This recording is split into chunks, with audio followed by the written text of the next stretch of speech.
Salut à tous, c'est un plaisir de vous retrouver pour un nouveau numéro d'Auto Hebdo. Attachez vos ceintures, c'est parti.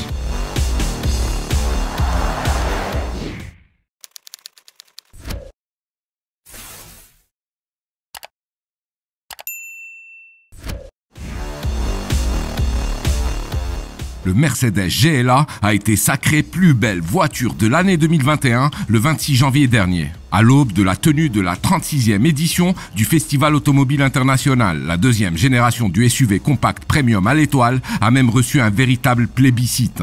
Il a en effet recueilli plus de 60% des votes exprimés, sachant que pas moins de 100 000 internautes ont pris part à l'attribution du plus convoité des trophées attribués dans le cadre de cette manifestation annuelle. Pour rappel, 4 autres candidates convoitaient ce trophée. Il s'agit du Mazda MX-30, adversaire malheureux du GLA en finale, de l'Opel Mokka-e qui grimpe sur la dernière marche du podium, du Skoda Enyaq et de la Honda i.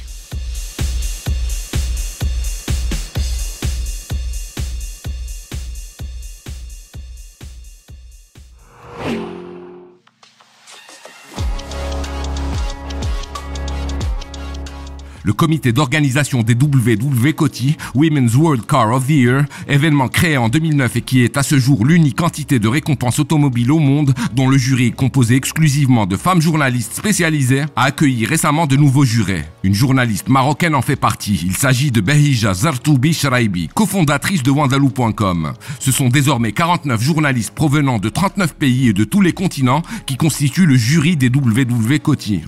Pour plus de détails concernant cette nomination, une seule adresse, le site précité.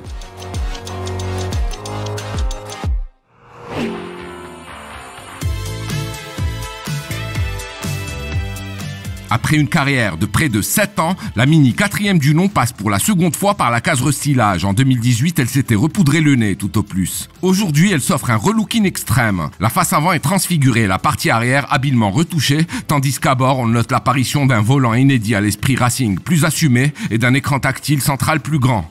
La Mini restylée, qui effectuera ses débuts européens en mars prochain, a aussi profité de son facelift demi-vie pour étoffer son arsenal d'aides à la conduite.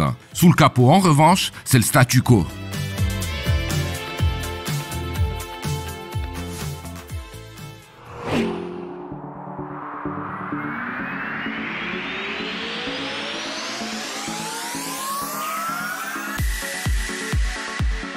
C'est l'année du renouveau pour Lotus. La firme anglaise prépare en effet une vaste offensive produit. 3 nouveautés devraient être dévoilées avant la fin de l'année, en plus de l'Evira, hypercar électrique dévoilée en 2019 et dont la production devrait démarrer incessamment. L'image teaser publiée récemment par Lotus montre cette dernière en compagnie de ses 3 sportives inédites, bâchées pour laisser planer le mystère. La firme de Edel a annoncé par ailleurs que ces nouveautés remplaceront le trio Elise, Exige et Evora. Leur production cessera cette année.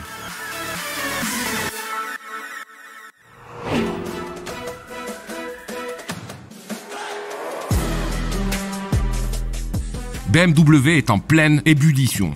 Quelques jours avant de révéler la M5 CS, le modèle de série le plus puissant de son histoire, sur lequel nous reviendrons la semaine prochaine, la marque bavaroise a publié une vidéo de l'ultime phase de développement du coupé 4 portes i4. Alter ego 100% électrique de la future série 4 Grand Coupé. Le 4e membre de la famille i, après l'i3, l'i8 et l'iX3, devrait développer jusqu'à 530 chevaux et disposer d'une autonomie de 600 km en cycle WLTP. l'i4 devrait être dévoilé en première mondiale au printemps prochain. La Tesla Model 3 trouvera alors à qui parler.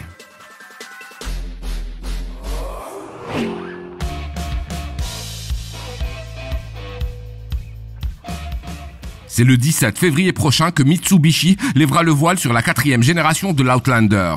En attendant ce rendez-vous, la firme aux 3 diamants s'est attelée à faire grimper la température. Elle a en effet dévoilé une vidéo et des photos où son SUV lourdement camouflé donne un rapide aperçu de ses aptitudes au crapahutage. Comme la génération sortante, le nouvel opus devrait faire appel à une motorisation hybride rechargeable, un trio composé d'un bloc thermique placé à l'avant et de 2 blocs électriques couplés à chacun des essieux. Pour plus d'infos, consultez le site Wandalou.com.